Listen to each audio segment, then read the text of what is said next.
कीर्ति से मेरी शादी की बात चल रही थी, तो लगता था कि ये वही लड़की है जिसे भगवान ने मेरे लिए ही बनाया है। जल्दी ही हम इतना घुल मिल गए कि जिम्मेदारियों की बातें कब हदें पार कर गई पता ही नहीं चला। अब तो मानो ऐसा लगता था कि बस जल्दी शादी हो।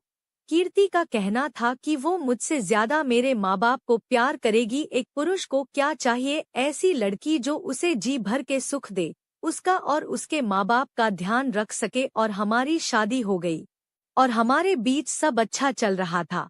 शादी के बाद ही पता चला कि जिस चीज को करने की आदमी को इतनी जल्दी होती है, उससे कहीं ज्यादा तड़प एक औरत में होती है। मुझे भी कीर्ति पर इतना प्यार आता था कि मन करता था उसकी हर ख्वाहिश पूरी करूं, और मैं प्रयास भी करता था। लेकिन समय के साथ जिम्मेदारी बढ़ी और मैंने कीर्ति को बोला कि हम दोनों को जीवन साथ काटना है, इसलिए खर्चे पर थोड़ा ध्यान देना होगा। इसे सुन के उसने तुरंत बोला कि अब क्या कटौती करनी है, ऑलरेडी मन मार कर रहती हूँ। मैंने मन में सोचा कि मैं तो इसकी हर ख्वाहिश पूरी करता हूँ, फिर ये ऐसे कैसे बोल सकती है कि मन मार के रहती हूँ। मैंने बोला, आखिर क्या कमी है जो तुम ऐसा बोल रही हो कि मन मार के रहती हो। उसने मुझे गिनाना शुरू किया।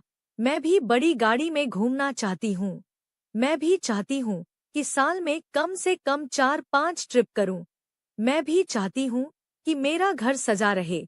मैं मेकअप का सामान ब्रांडेड इस्तेमाल करूँ। मैंने बोला, खुद 3,000 की लिपस्टिक लगाती हो, 5,000 का पाउडर, और क्या चाहिए। जवाब में उसने ऐसी बातें बोली मानो एहसान गिना रही हो। और मुझे खुद पर आत्मग्लानि होने लगी कि मैं मेरी पत्नी की ख्वाहिश पूरा नहीं कर पा रहा।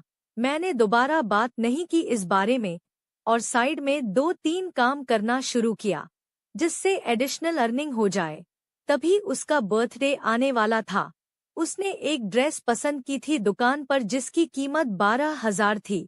मैं रोज की तरह ऑफिस से घर आया और उसने मुझे गले लगाया और पानी देते हुई बोली, मुझे पैसे दे दो, जाके ड्रेस ले लूं। मैं भी मजाक के मूड में था और मैंने बोला कि अरे डियर, पैसे तो नहीं हो पाए हैं क्योंकि इस महीने सैलरी मिलने में काफी दिक्कत हो रही है। इस बार साथ में बर्थडे मनाते हैं। ड्रेस तुम अगले महीने ले लेना और साथ में अपनी महंगी वाली लिपस्टिक भी। तभी उसने मुझे अपने से दूर किया और बोली, क्या यार, आपसे एक चीज बोली थी वो भी आपने नहीं की। मैंने शॉप वाले को बोल के रखा था मैं ये ड्रेस ले लूंगी, बेचना मत, अब बेइज्जती हो जाएगी मेरी।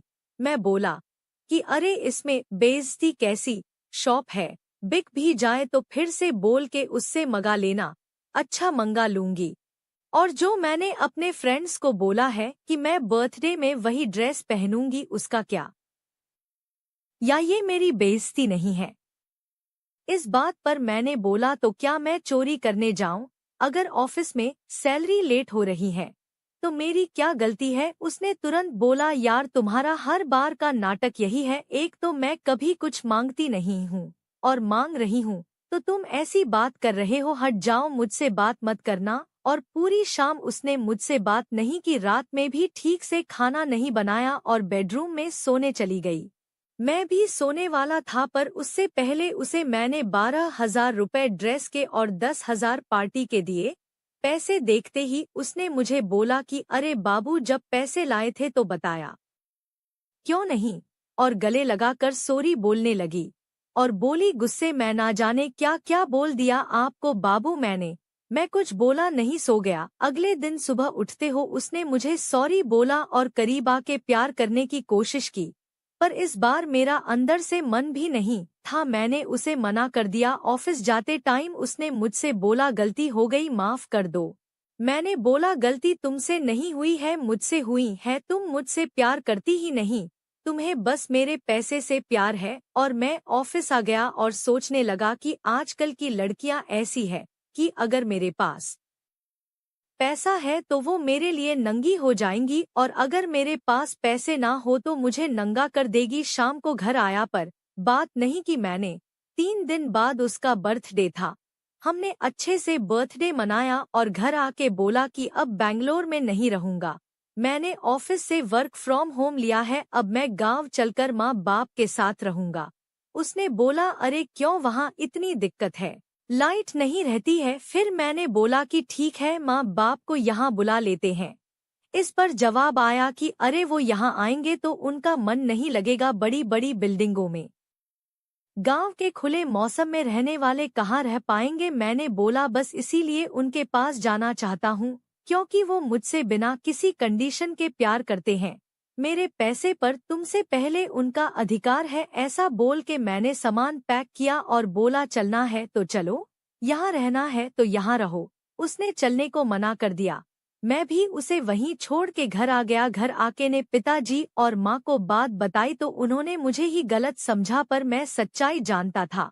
मैंने उसे बुलाया पर वो नहीं आई। कुछ दिनों तक तो मैं पैसे भेजता रहा, लेकिन 4 महीने बाद भी जब उसने एक बार भी नहीं बोला कि उसे भी साथ आके रहना है, तो मैंने भी पैसे देना बंद कर दिया। जैसे ही पैसे देना बंद किया, उसका असली चेहरा सामने आया। उसने मेरे ऊपर केस कर दिया कि मैं शादी के बाद पत्नी को शारीरिक सुख देने में समर्थ नहीं हूँ, इसलिए उसे तलाक चाहिए और बदले में हर महीने एक फिक्स धनराशि।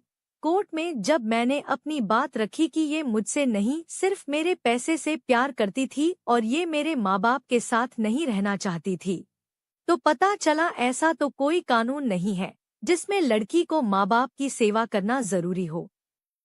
मैं केस हार गया और आज भी हर महीने 40,000 उसे देता हूँ और मैं अपने माँ बाप के साथ गांव में रहता हूँ।